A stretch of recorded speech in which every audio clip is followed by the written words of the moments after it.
I was born in Marshall, Texas, December the 9th, 1928. I got here 1946. It was a very, very small town. It was a real small town. It had probably less than 800 people in it at the time. The thing is, I was up here working for the railroad. I was a telegraph operator. I worked in the tower. I had to switch the trains, and it was busy. I mean, it was trains everywhere. And I wasn't old enough to get my driver's license. I didn't have a car, so I had to ride the passenger train from Mount Vernon, where I lived, to Dallas, and to get a bus to Carrollton. I had me a room. I rented me a bedroom, and of course now I was what you call on the extra board at that time. I could work anywhere on the Cotton Belt Railroad. They wanted to send me anywhere from Pine Bluff, Arkansas to Corsicana, and they never did send me to Arkansas to work. I worked in Texarkana, but on the Texas side. And when I worked at Texarkana, there was 2 operators to each trick. There was a telegraph operator that handled all the messages, and then there was a train order operator who handled all the train orders and everything for the trains.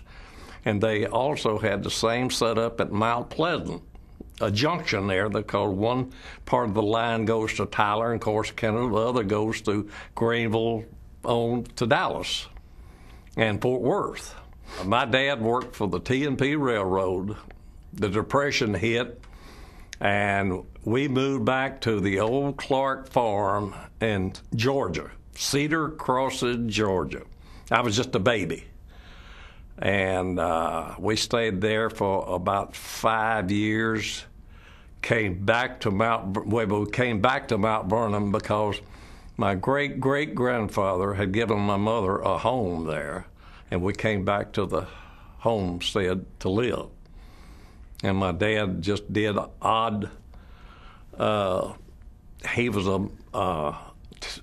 a grader operator, dragline operator, and stuff like a heavy duty.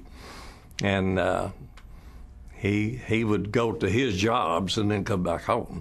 But we lived there, and I went to school there. Started school in Mount Vernon and finished in Mount Vernon. So it was quite an experience. I mean, I look back now and at the pressure of doing all those trains in an 8-hour shift. In fact, I will never forget it. The first 8 hours I worked for the railroad, from 4 to midnight at the tower, I had 28 trains to come through Carrollton. And of course, that's 3 railroads now. But it seemed like every time I turned around, there was a train coming. And the pressure of, the interlocker plant was so safe that you could not put 2 trains together. It was just virtually impossible. Because once you pulled a green lever for this train, then it locked, and you couldn't unlock it by just throwing that lever back. You had to throw the lever back and run a time clock down for 2 minutes, and then you could change the tracks. Dallas was so close. I meant if you had a car, but if you didn't have a car, why, the square was the town. Now later on, up on College Avenue, up the top of the hill up there where the schools are, they did put A&P Grocery up there and a couple of other businesses. I don't remember what they were, and then that was Carrollton then, and just the square was the old square. They had an old ice house, and right across from it, they had a little restaurant. Bill Hall had a drugstore, kind of catty-cornered from the theater. And the Goods had Rainbow Pharmacy on the other side. Rhoton's had a dry goods store. And then Gravely Hardware was right across the street from the post office, just side by side. And there was a doctor, I cannot think of his name right now. He was between the bank and the end of the street. So when I first came here, they had a mobile skating rink. And it was on the corner, I don't know the name, the street that ran right beside the depot. I think it's not Denton Drive. It's one street west of Denton Drive. But it was on the corner of Beltline and I can't think of the name of that street. But that was about all I could do because I did learn to skate when I was in Mount Vernon because I worked at the mobile skating rink just like that when I was a kid, 10 or 12 years old, putting the skates on people. And then I would get to skate free. So I learned to skate, and I just had me a ball up there skating. So, but there was a picture show, the theater there, and that was about the extent of my amusement. I took the training when I was a youngster, about 13 years old. My brother had a contract with the post office, the government, and he would get the mail from the post office and roll it in a wooden cart to the depot. He would make 2 trains. He would make 2 trains a day. No, I'm sorry, 4 trains a day. And he'd put the mail on and get the mail off and roll the cart to the post office. Well, and he finally let me have it because he wanted to play football and was going to be active in football and stuff like that. But he had already learned the Morse code. And so that's the way I learned the Morse code, and I was there with the agent a lot, and he taught me how to copy train orders and stuff like that. But that's the only training I had. So copying a train order, the train dispatcher puts out the train order. He gives us both trains that he's given the orders to either meet at a special station or you wait at a station for so long and etc. And you had to repeat every word for word, and then he would give you the clearance to hand that train order up to the train. So 3 railroads, Frisco, Katy, and the Cotton Belt. And I was an employee of the Cotton Belt, St. Louis Southwestern Railway. But I don't know why they call it the Cotton Belt, but that's what it was.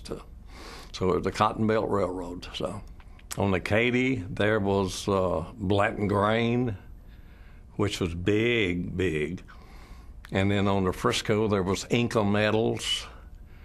And the Cotton Belt, they didn't have a whole lot of business, carload business, but they would have some.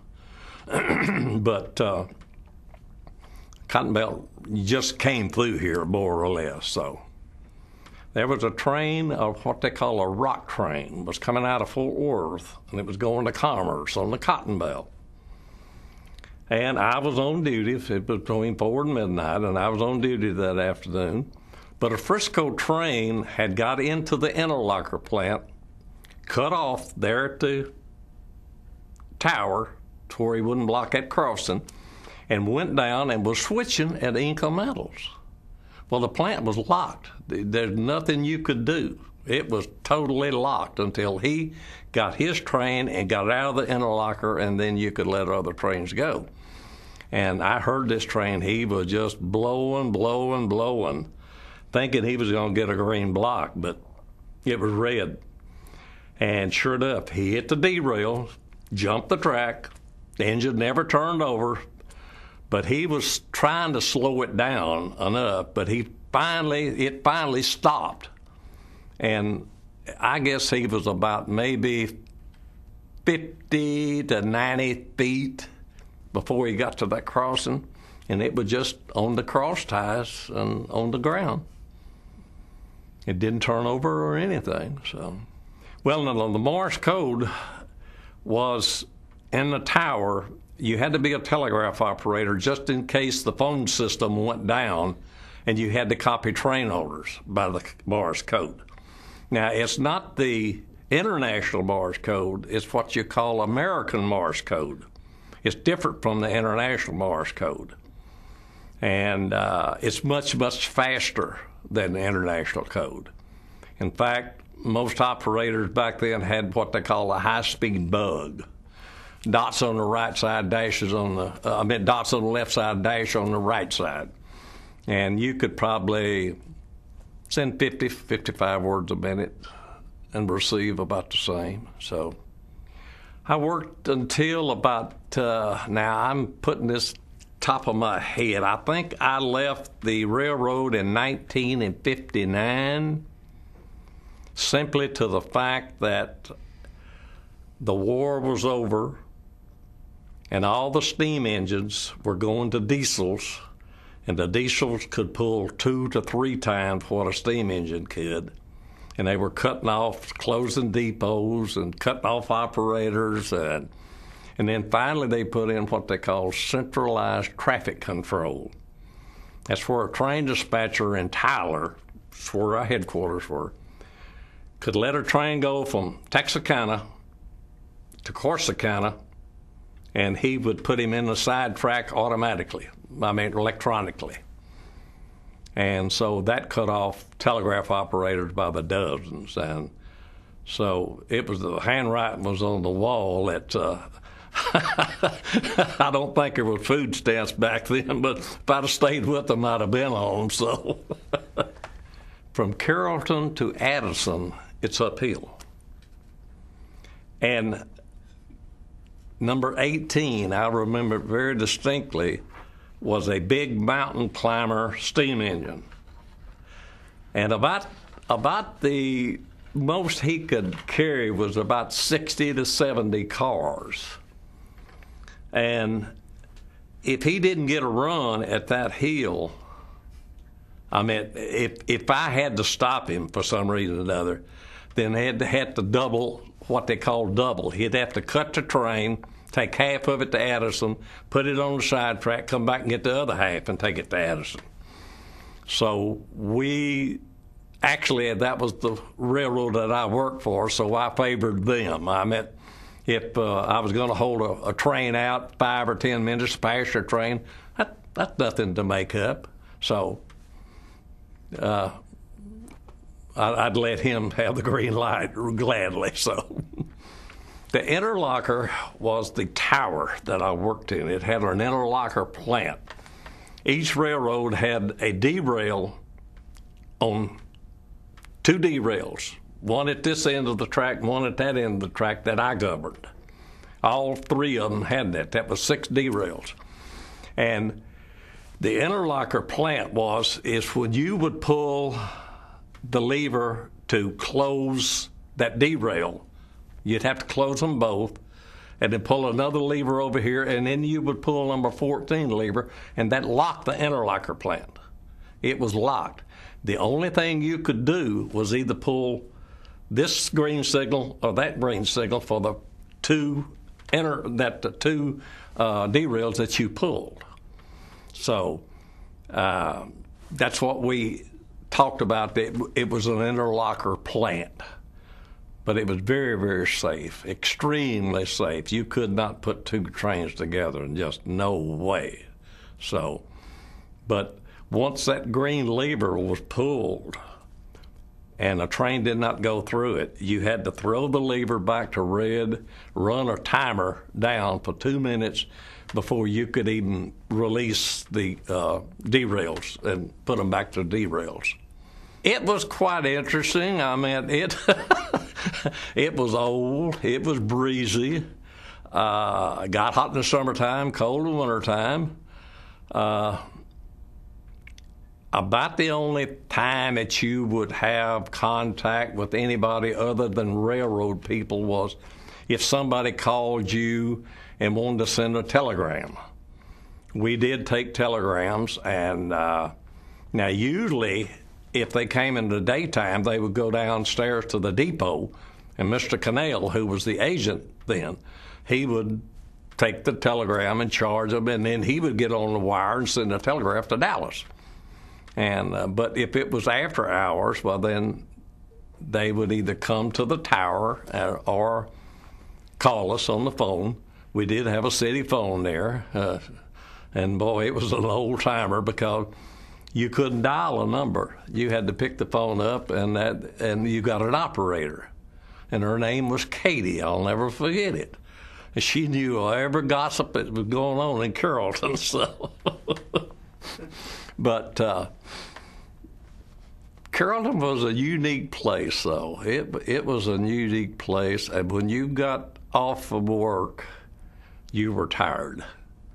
Especially right there when I first started, because I mean it would drag you. I mean just the pressure of making sure I don't want to stop this train, I don't want to stop that train, and stuff like that.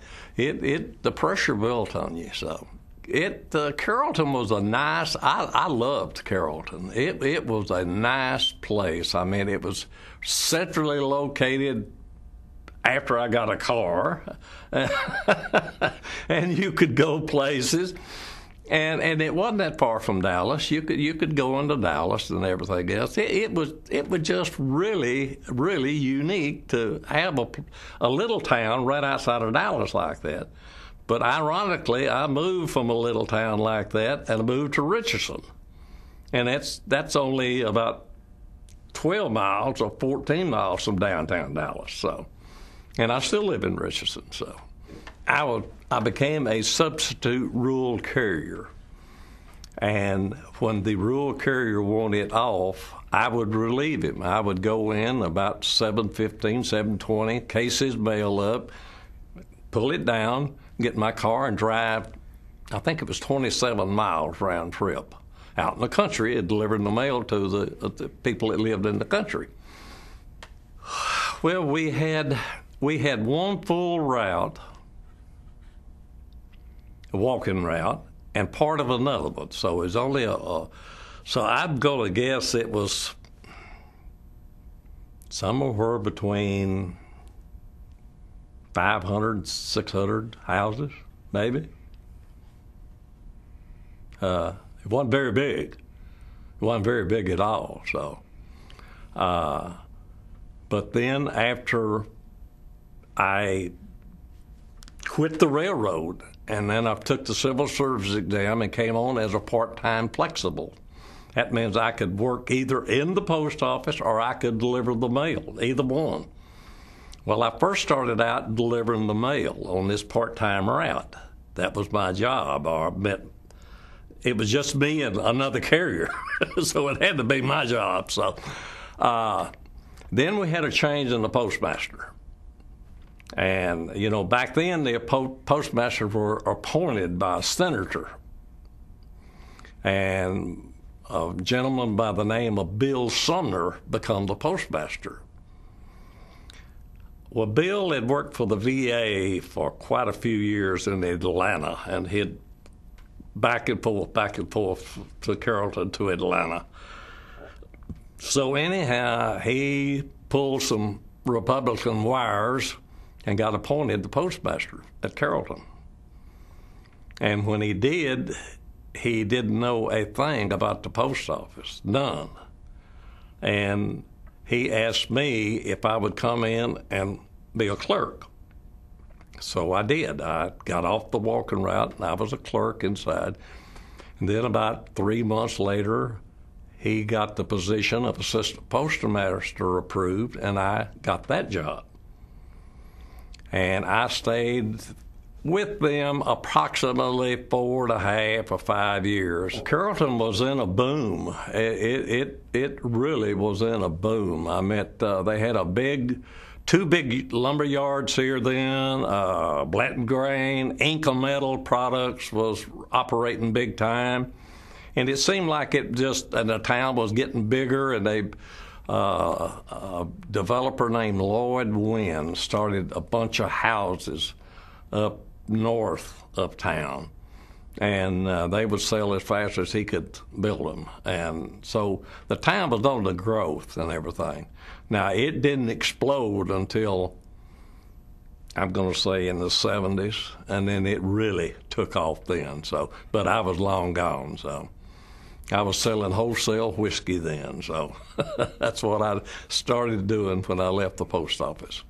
Now, eventually, I went back to the post office, to the Dallas post office. A good friend of mine, he and I were football referees together, and he was the area manager, a very high position with the Dallas postal system. And he asked me if I would be interested in coming back and get my 20 years and get out of it. And I thought about it, and the more I thought about it, man, the benefits are great. They are great with the postal system. You get 26 days a year annual leave, 14 days a year sick leave, 12 holidays. You're off about as much as you work. So I told him, yes, I would. And I went to work at Spring Valley Station, and I retired from Spring Valley Station in 1990.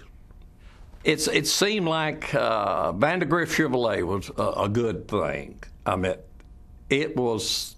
they sold a slew of cars, and cars were always coming in here and everything. Vandergrift Chevrolet knew what they were doing. They could sell cars, and they had plenty of customers to buy them. But it was just on the growth, and then people were working in Dallas, transit back and forth, and really it was kind of like a bedroom of Dallas. But then all of a sudden the lid blew off of it in the 70s, and everything was just located here then. So the prominent family was the Perrys, the Graveleys, the Blantons. That's all I can think of right off the top of my head. But they kind of controlled the town. And then it got bigger and bigger, and they lost control. So everybody knew everybody. And if you didn't know anybody, wanted to know anything, you pick up the phone and ask Katie. So she knew everything. A lot of the kids that around there had cars. But like I said, when I first came there, I wasn't old enough to get my driver's license, much less have a car.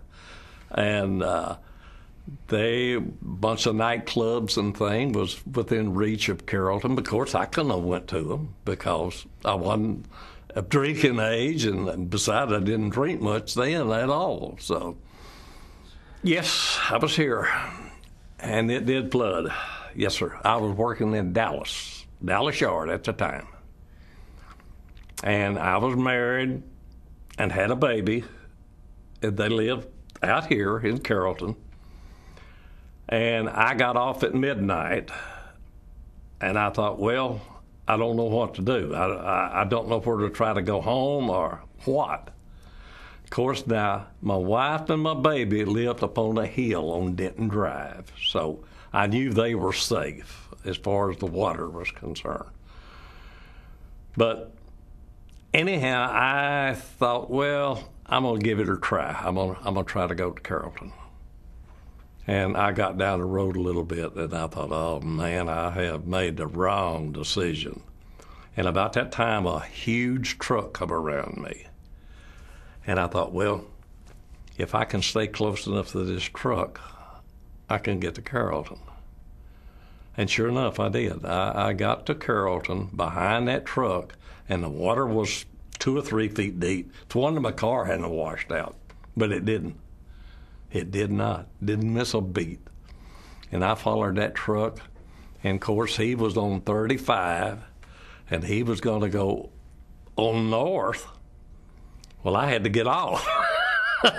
So I got off at the Beltline exit, and the water was so swift it shoved me over to the side in a ditch.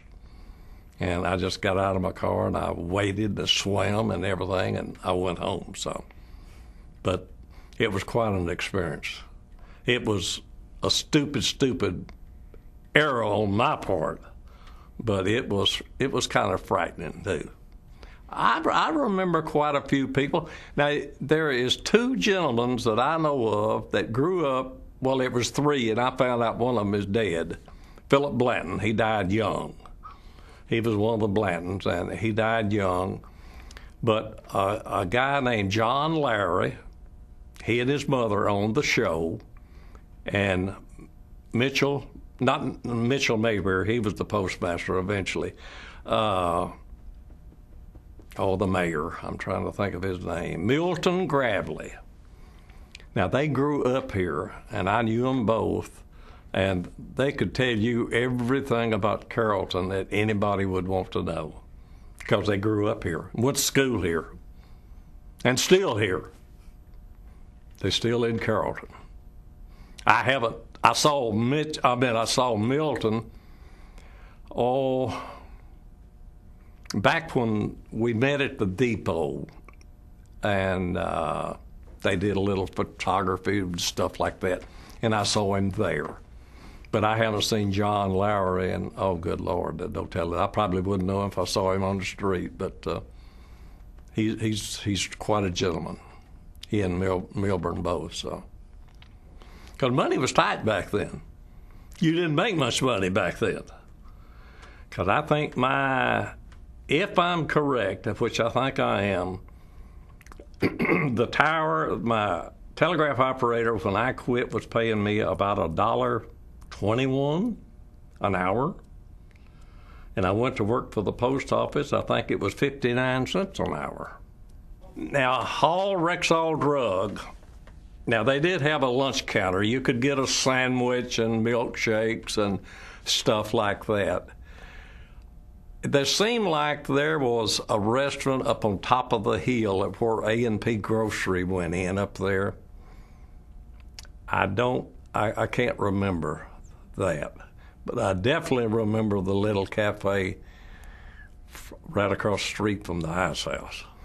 And I usually had a part-time job doing something like substitute rural carrier. And then my mother-in-law was the bookkeeper of Venahood Company down on Plantation Drive. There was a huge nightclub down there called the Plantation Club. All the big bands would come there and play for dances and stuff. And Venahood Company was down there. And so she got me the job of accounts receivable. I would post all the invoices and post all the checks and balance and everything. And I would ride to work. No, I'd have to drive my own car. I'd ride with her on Mondays because she was going down there and coming back. Tuesdays, I would go down and be there at 8 o'clock. I'd come back, I'd get back out of here about 2. But I brought enough work with me that the management let me work a couple of hours while I was on the telegraph job with nothing to do. I'd sit there and do my work, and I'd take the work back the next morning. And but I mainly had 2 jobs practically all the time because I had a wife and a baby, trying to pay house rent and, oh boy, and a car payment and a young child. But I got a lot of good memories and a lot of bad memories that But Carrollton was unique. And I knew all the school administrators, everybody. I knew everybody in Carrollton, just about it. So, especially when I worked for the post office, because I would see him more. Now, every now and then, somebody would come by the tower of the depot that I knew and would sit and shoot the bull. But at the post office, well, I would actually see people then because we had a huge box section that rent boxes for the mail. And I would see people that way, so.